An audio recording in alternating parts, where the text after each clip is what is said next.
Alright guys, I figured I would show you. I think I have finally figured out the culprit of the payday gun, why the mag won't well, I've put about 800 rounds through this thing. No jams, runs perfect. But we have the problem with the bolt catch not locking back on the mag, and I think I found the problem. If you'll look, I will rack this back. You see I'm bottomed out as far as I can go. Lock the mag catch. It will work manually. But if you look inside of here, if I can get just the right angle,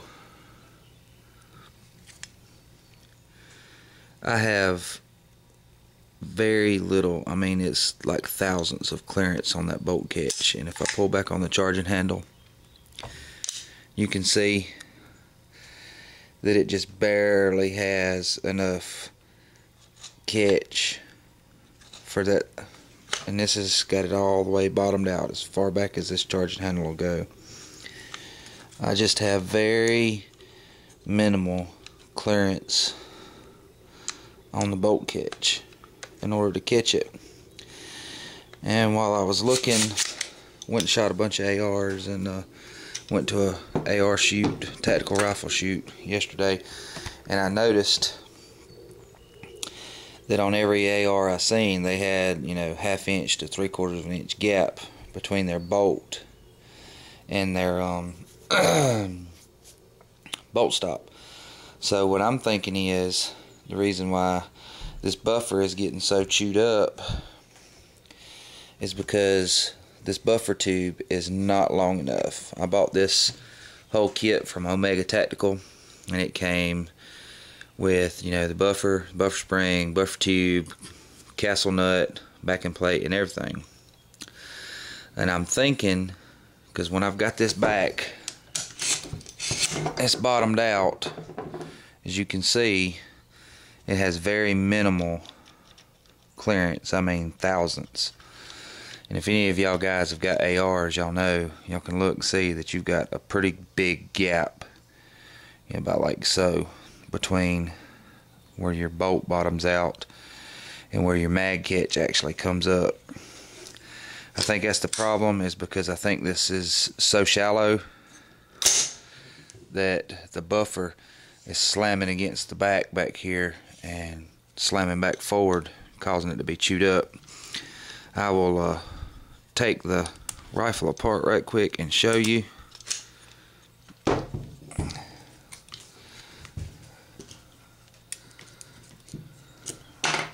Let's just go ahead and take the whole upper off, and I will show you.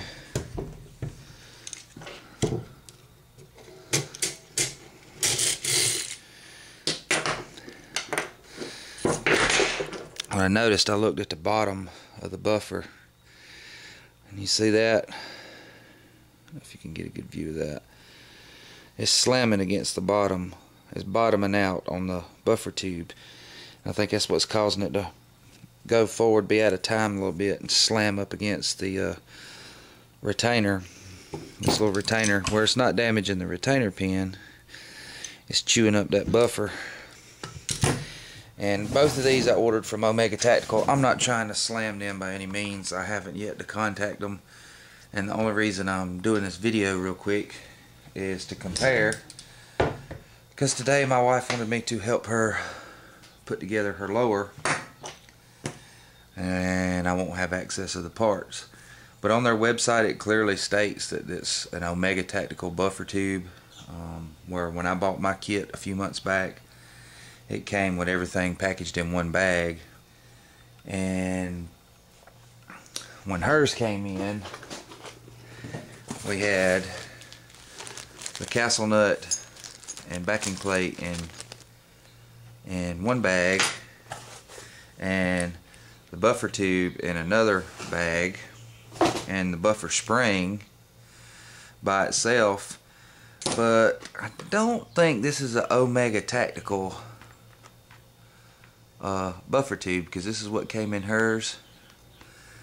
It clearly states right there it's a UTG buffer tube. I don't have my vise with me. I have to run over and take the buffer tube off of this one so we can compare the measurements. But since my wife is wanting me to help her put together her lower, I figured I would pop this one out. Now, clearly it says UTG. I don't know if they had a problem. There's her buffer tube. We're going to measure it, but I want you to look at the difference in the size of the buffers. You can clearly see where the buffer that I ordered for hers is a little bit longer.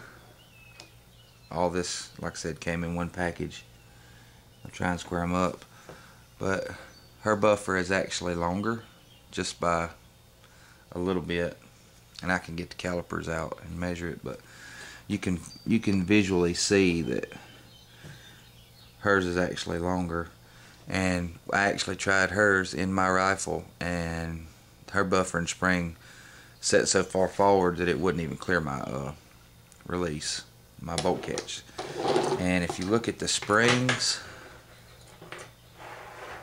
I don't know if I can get these all in view. If you look, there's probably 1 coil difference length in the springs. If I can get this in camera. There's actually, here, I'll set them straight. There's actually coil to coil, her springs actually longer. So that wouldn't work. So I'm going to measure her buffer tube, because she wants me to go ahead and put it on where she can put on her other parts and see the difference. I don't know if I can see the difference. We'll pop this stock off.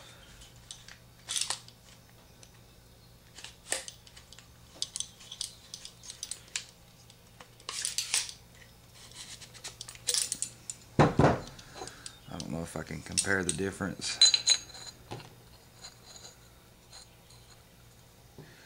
They seem to be pretty much the same length on the outer diameter. I don't know the wall thickness. I'll grab a tape measure right quick and see. Give me 1 second. Alright, we'll take our tape measure and measure. We have 7-inch. I don't know if you can see that. 7 inches from first thread to the back wall, and this one, if you will look, is actually just under 6, what is that? Like 6 3/4. So I think I have a buffer tube that is too short. That's not allowing me to get the clearance. It's not letting the bolt, say this is our bolt. Our bolt would actually be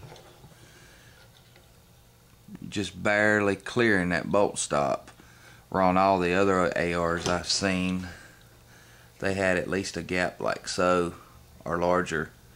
So that's why I can't get it locked back, is because I don't have enough clearance. I mean, when I have it racked, I don't know how good that would show up. I probably wouldn't be able to put I didn't get it, feeler gauge out and measure anything, but I had very little. It would have been in the thousandths clearance, and most of them, have about 1/2 inch to 3/4 inch, at least 1/4 of an inch gap on all the ones I've looked at. on the distance between the bolt release and bolt catch and the bolt. I'm 99.9% sure that is. Like I said, this was a cheap $30 kit. Most buffer tubes are going to run in the $30 to $50 range, and I guess that just teaches me a lesson to you get what you pay for. So I will be getting me a better buffer tube. As you can see on the back of the buffer tube, all the crap coming off the buffer that's went down this tube is coming out the back. But this one is shallow, and I guess I will be buying me a new buffer tube to hopefully alleviate that problem. And like I said, I'm 99% sure that's what it is. If it's not, I will find out when I put a new buffer tube in.